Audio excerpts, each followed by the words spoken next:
On this episode of Eager to Know, the thing that separates people who embrace their creativity from those who don't, the awesomeness of teachers, and why I mentally transform myself into a second grader when I paint. We all have a creative part of our brain, whether we use it or not, for generating new ideas, problem solving, and just viewing ourselves in this world. I am Ricky McGeckran, an artist living in Chicago, and I am eager to know and share with you all how people of a creative leaning have brought this way of thinking to the forefront and how it has shifted outcomes. Marlon Lyles is an artist with a varied background, including time as a Chicago Public Schools English teacher. I love teachers, and it is always great to be able to speak with them. Marlon's unique and interesting artwork is called Geometric Abstraction, and it is inspired from a surprising source. I have always loved dance. Okay. I actually studied dance for a little period of time. The Joseph Holmes Dancers used to be a dance company here in Chicago, and that was 25 years ago. But, so what kind of, not that I would even know the what your answer will mean, but what kind, because I know nothing about dance, what kind of dance? You do know about dance. I studied ballet and jazz is what I studied when I studied with them. And I was 21, 22 years old when I first started taking dance classes. And at that time, it was too old for me to do anything probably professionally. But growing up as a kid, that's what I wanted to do. You know, I won dance contests at family picnics and things like that. But so I've always loved to dance, and I still love the idea of dancing. I am part of Chi-Town Square's square dancing group. Oh, yeah, that's right. Okay. Yeah, and so I love to dance.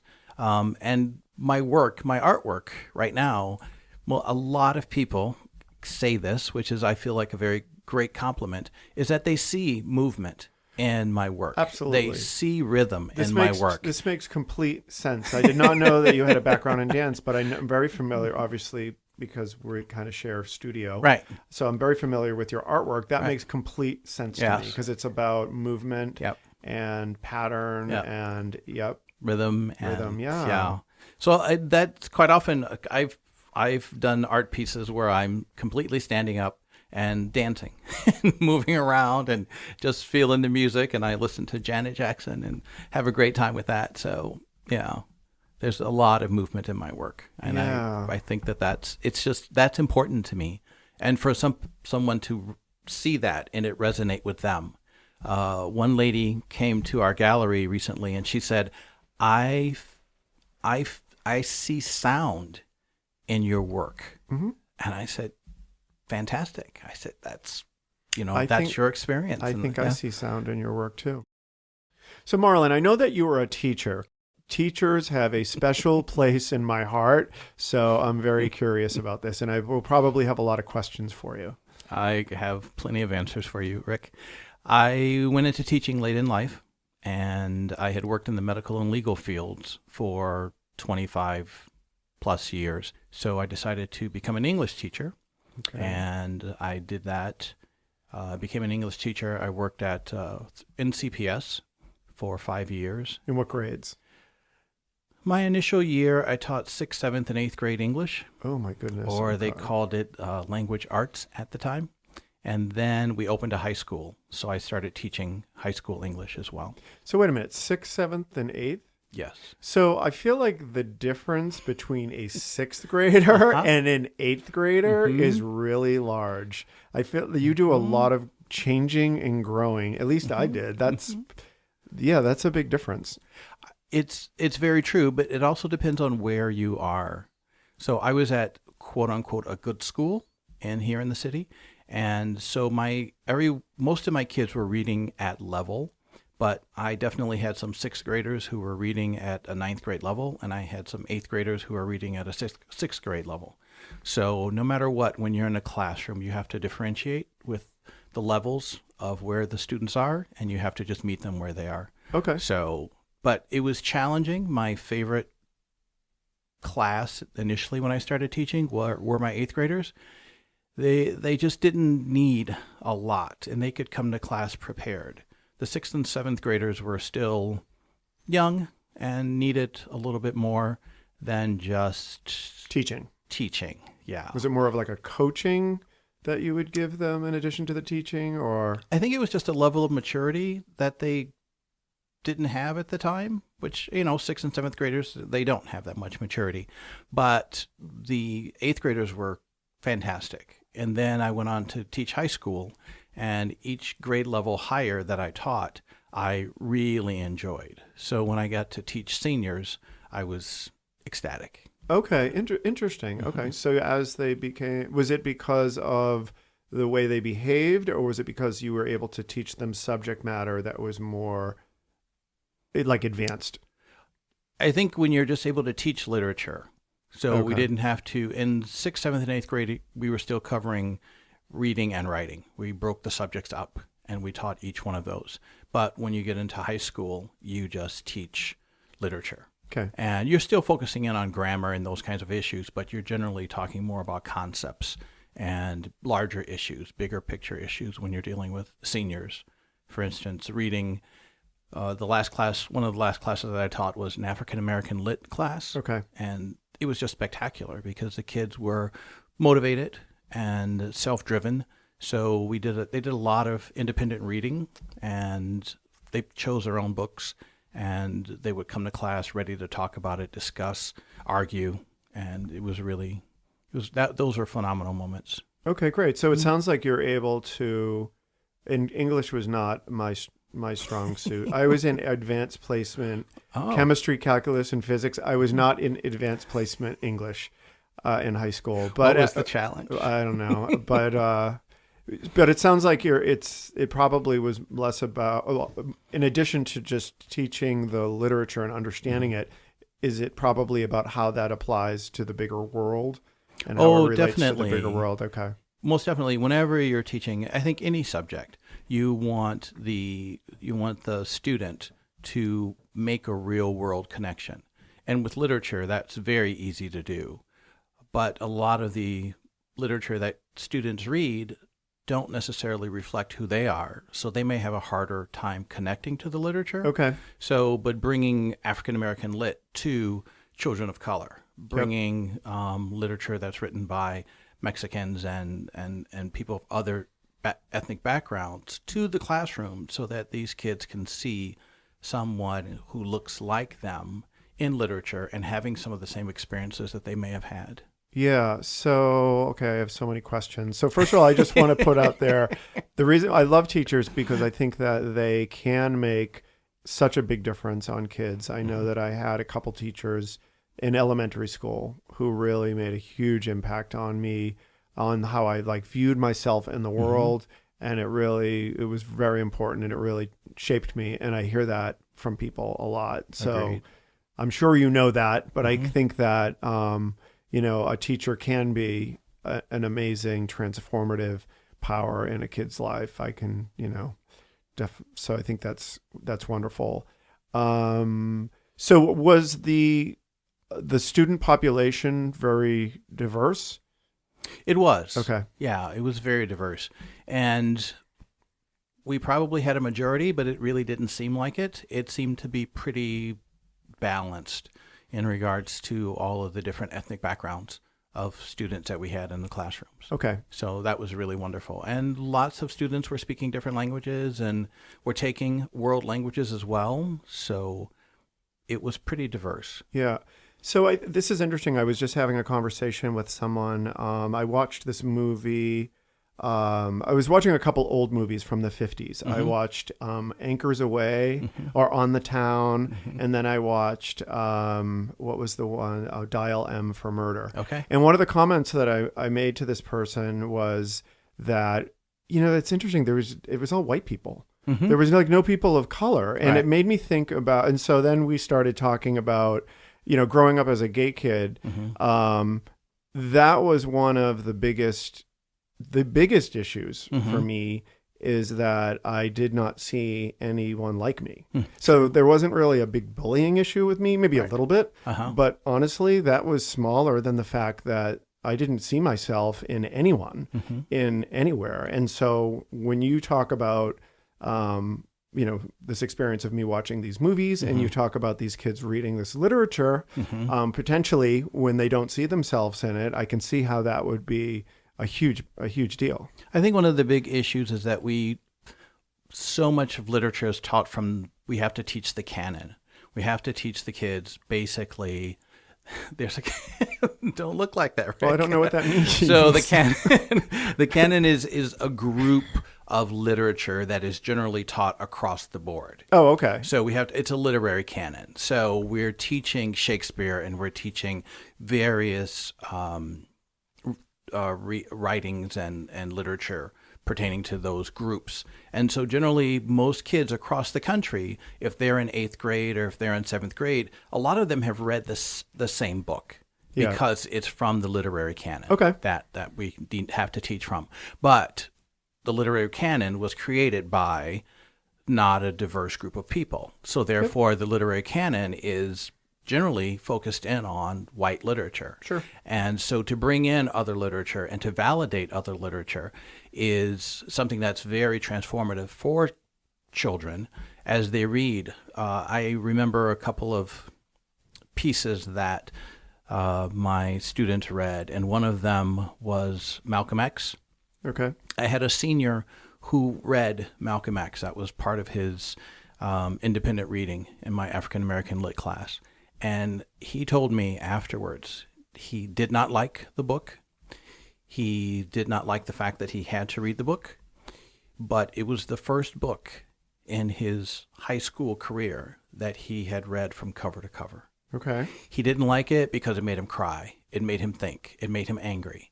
But all of those reasons were so positive to me because that's exactly what literature should do. Mm-hmm. It can be just like art.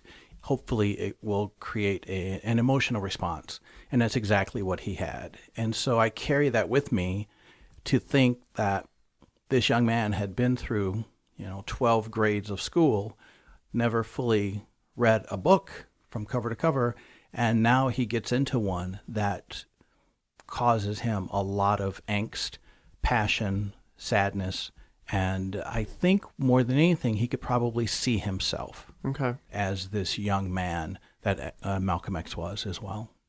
So that's amazing that you got to experience something, because he'll probably always remember that for the rest of his life. Yeah.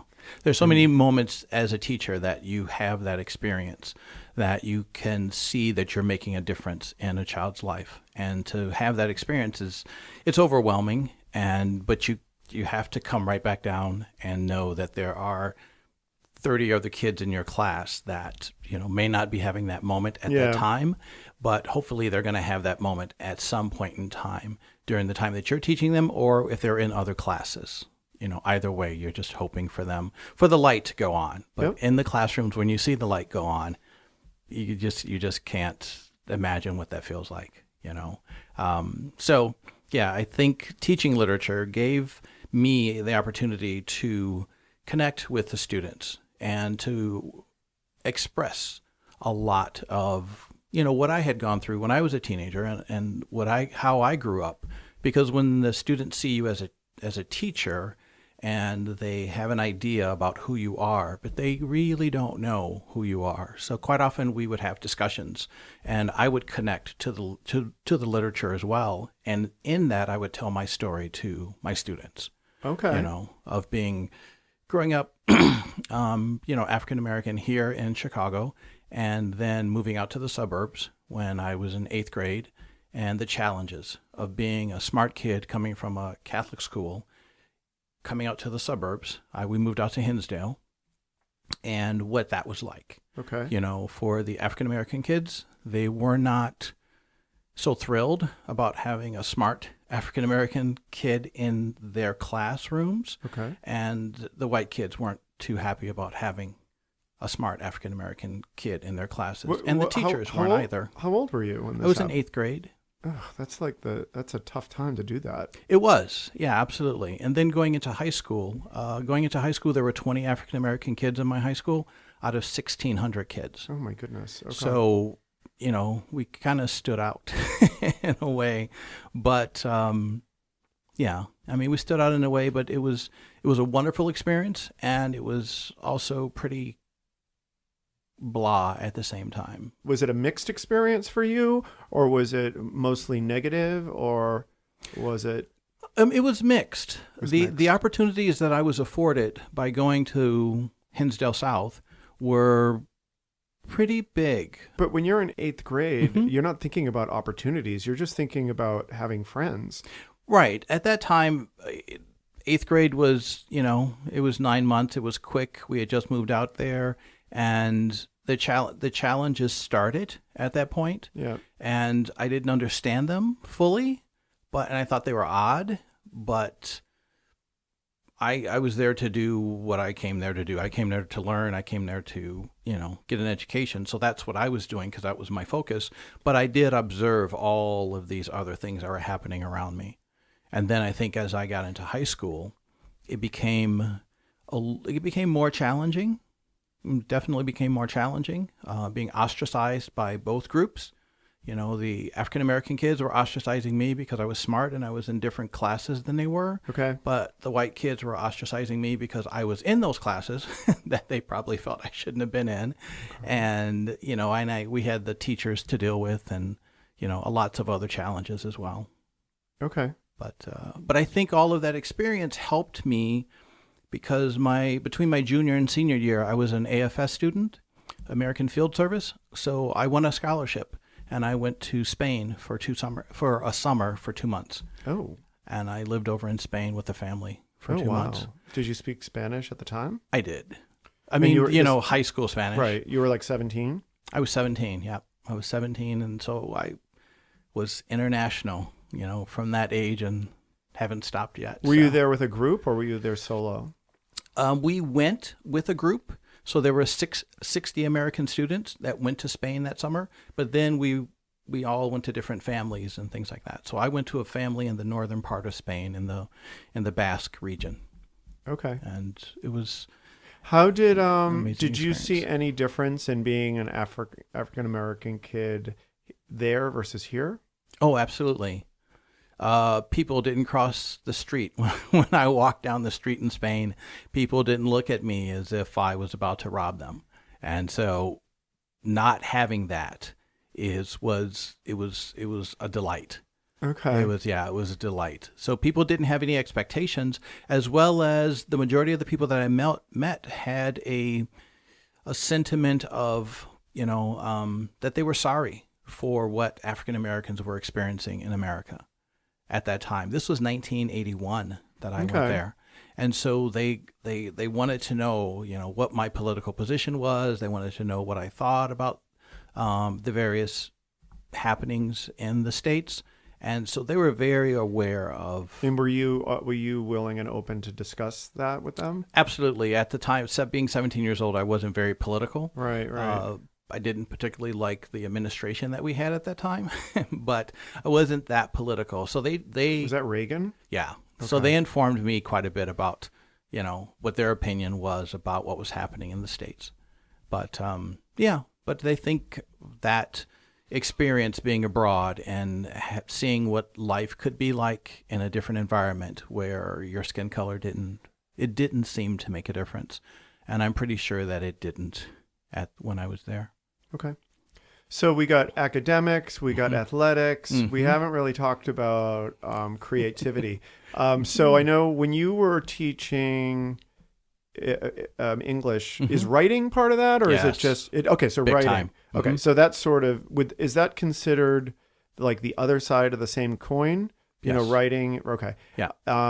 So I'm assuming that we do not consider reading literature a creative endeavor, but writing would be. Is that a fair statement? Right. Yes. The creative aspect of reading, though, is to understand and to be able to pick up the nuances of a writer. So when the writer is using different literary techniques and students or readers in general can pick them up, is this a simile? I mean, similes and little, comparisons and aspects of, again, literary technique. Yeah, so it can be very creative to read because generally that helps to inform you as a writer. Okay. So really like that part of that creative part of your brain gets stimulated by these, or has to be paying attention to pick up on these things. Yes. Okay. But quite often, as a reader, we don't look at it from that perspective. We read to gather information and to, especially students, they're reading to gather information and take a test. They're not, Yeah. they don't want to get so deep into the material. But once they do, it just kind of blows their mind. So were you a writer at all? Was that part of your? But I guess what I'm trying to get. I guess what I'm trying to get to is, whether being a writer how that affects how you read. Because, for instance, I know that now that I'm a painter, like I look at paintings completely different. You go to the museum and you see things in a different way. Yeah. So, but I'm sure that would map to reading and writing as well. I think in the practice of reading and close reading. So when you're reading closely, you're definitely paying attention to everything and not just doing kind of what's called blind reading. Close reading? Is that a term I should know? Close reading is like really paying attention to what you're reading, really paying close attention to the literature. So a lot of people skim. People look for the big ideas or the big themes or something like that. But when you start to read and you read, as you're reading, you all of a sudden realize there's something else that's happening here, maybe in between the lines. Yep. What's happening in between the lines? A lot of people don't read like that. Most people kind of skim and they don't get the gist of what the author may be trying to communicate. Okay. So that close reading, and again, like I said, looking for the literary techniques that exist in every writer's writing. People can pass those by very simply. Sometimes you could sit down and ask someone, tell me, when does your book take place? They have no idea. You can ask them about the characters and they'll know about so-and-so, but they have no idea when this is happening. They have no idea where it's happening, kind of sometimes. Okay. So it's about close reading and being able to retell the story in your own words, as well as include what you feel like the author is doing. Because we can, someday in literature, we say death to the author because the author wrote the book. Now you come with your experience and you read the book. And so your experience reading that book is going to be different than my experience reading the book. So what the author may have intended may or may not be happening, So it becomes a little bit more personalized. Absolutely. Which is probably why people like books as opposed to the movie. Yeah. Because, you resonate more with the book because you're kind of imprinting yourself on it. Indeed. So where did the creative door start to open for you actually being because now you're an artist, and where did that start to happen for you? It started with dance. So when did you start expressing that on paper? And how did that manifest itself? People come into your life for a reason, I believe. And my husband and I started scuba diving years ago. And with that, we met a young lady who was an art teacher. And he started taking lessons with her. And then probably about a year later, a little bit more than that, for Christmas, he gave me 3 lessons with her. And those 3 lessons have turned into 3.5 years of lessons at this point in time. And start off with all of the basics, I believe, that you start off in art class of drawing and sketching and blind drawing and, moving and all of these other kinds of exercises that we did. And then eventually I was exploring more and more and more.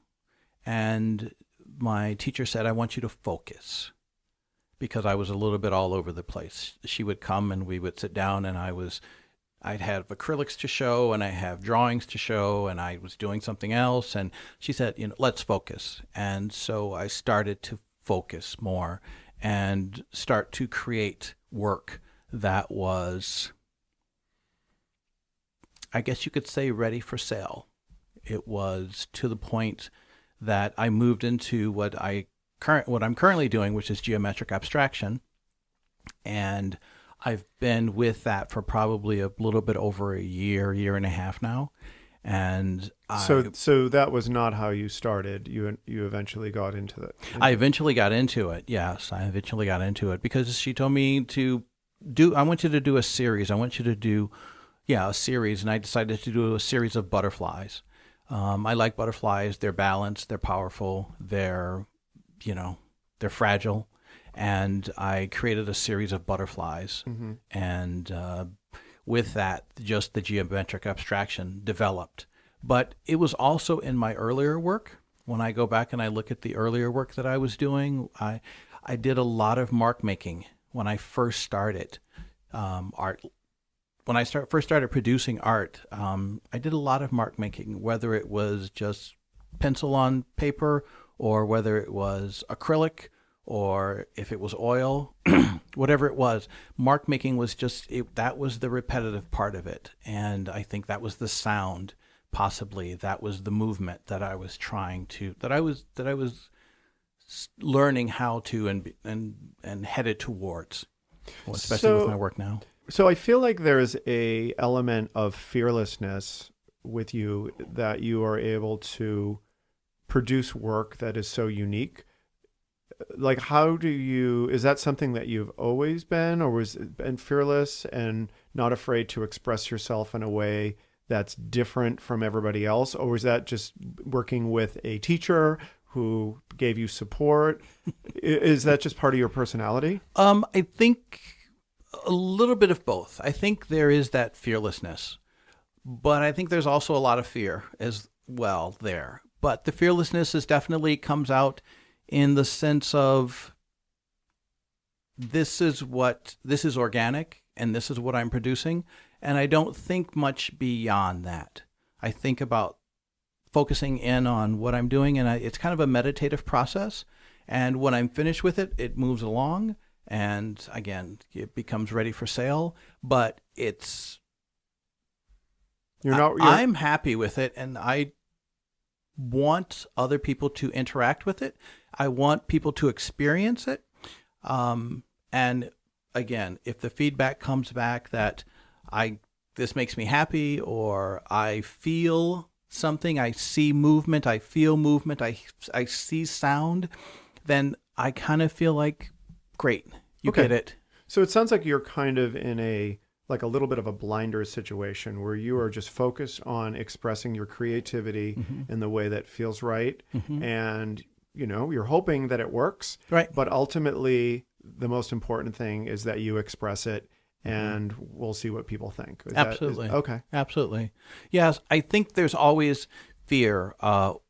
My work takes a long time. Just for a 9x12 piece that I'm doing, which is ink on paper, it can take 10, 12 hours because of the planning, because of the insecurity to a certain degree about, I don't know exactly how to do this right.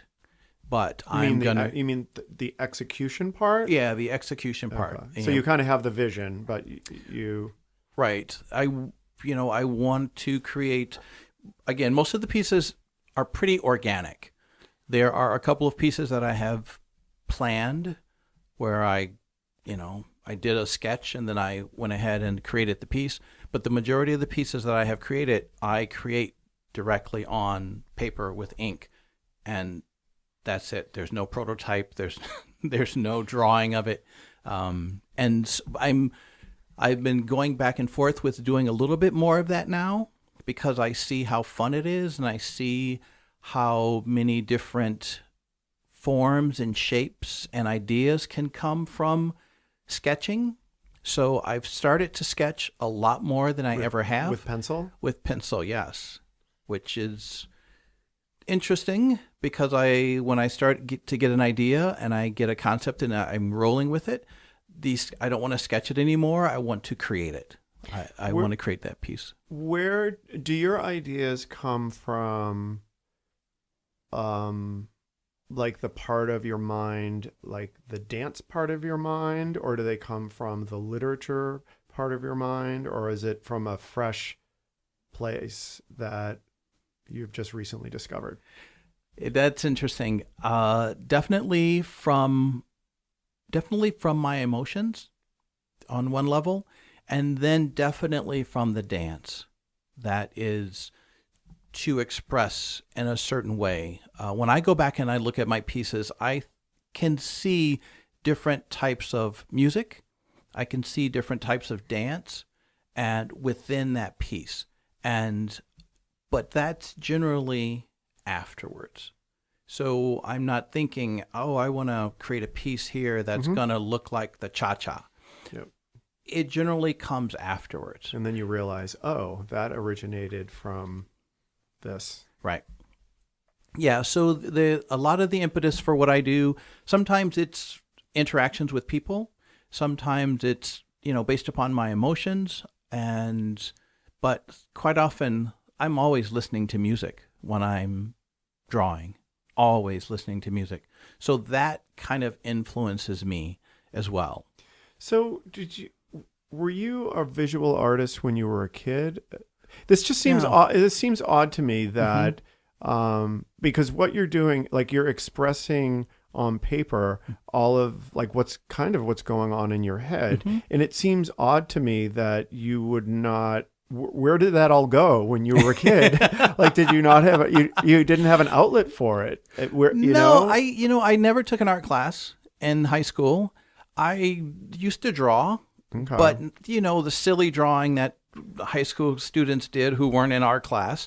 And later on in life, I don't think I ever picked up a pen to draw a picture at all. But if I did, it would have been probably something geometric. Yeah. It would have been a triangle and then trying to make it, 2-dimensional and 3-dimensional and doing various kind of acts like that. So it's kind of funny to look at the work that I have now. And if I ever go back and find something that I was doodling, if I go back and I love crossword puzzles and Sudoku, and I can go back and look through those books. And when I look through those books, if I ever see where I was doing some sketching, it'll be of some type of geometric pattern. Yep. And so now it just seems to have manifested itself into me being able to express myself this way through the universe bringing me together with a teacher and us getting to this point. So one of the things that I hear a lot in interviewing people on this podcast is when kids are very creative and they're in art class and they are very fearless, and then at some point something changes, and as people become adults they are less that. Yes. And they tend to be more full of fear about being creative, and they're afraid of being made fun of, etc. Can you relate to what I just described? Oh, very much so. I believe as kids, we are initially, it's okay to go outside the line. And then at some point, you're supposed to be able to color inside the line as if that's the better picture. And then later on in life, after we follow all of the rules, after we take all of these standardized tests, after we do all of these standardized activities, at some point we are given license to be creative, and we're given license to go outside of the line again. And that's very hard for people to do. It's very hard for people. As I talk to friends and family and they say, oh my God, your work is amazing. I could never do that. I can't even draw a straight line. And I said, who said you had to draw a straight line to be an artist? Nobody ever said that. But that concept of what artists have to have that other people don't possess, as if there's this big divide between people who don't express themselves creatively and people who do. And I think the big divide is fear. And I think what we're saying is that there isn't a big divide when we're kids. No. Because we're in first grade when we're in art class, everyone's the same. Exactly. And then suddenly now that we're adults, and now we have people that are artists, and then people that can't even draw a stick figure. Right. But at one point, everyone was the same. Right. And I think that as we grow older now, we have had the experience of being criticized and critiquing other people, of art, whatever it is, generally at this point in time in our age, 40s, 50s, we have become critics. And so as critics, we can express ourselves, but if we put ourselves on the other side of and be the artist and expect the critique, that's a different position for a lot of people to be in. And a lot of people don't want to be in that position. They don't want to be criticized. They don't want, so people are afraid to go out and do something creative. Yeah, I mean, and I would say that's more than just creative. I think that people are afraid of doing anything that's outside of the norm. Even if it is something that they really feel is true to themselves. Absolutely. And taking risks and Right. all of that. So I know when I'm in the studio, so I was a kind of an artsy kid. Okay. And I was very, very confident in my art ability when I was in like elementary school. Wow. For whatever reason. And I always thought that I was a solid artist.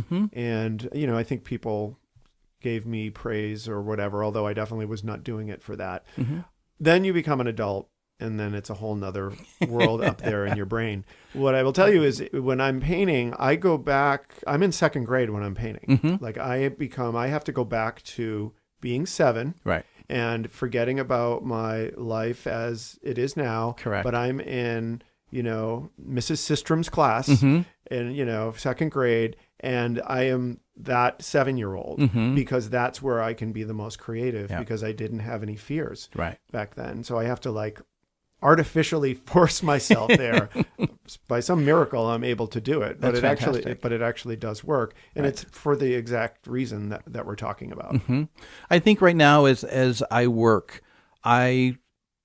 working geometric abstraction it's about lines, it's about precision. So there's a certain amount of freedom that I do have in regards to what I can produce, but there's also a certain amount of constraint in regards to the way that I produce it. So the clean lines, the exact proportions are kind of restricting in a certain way.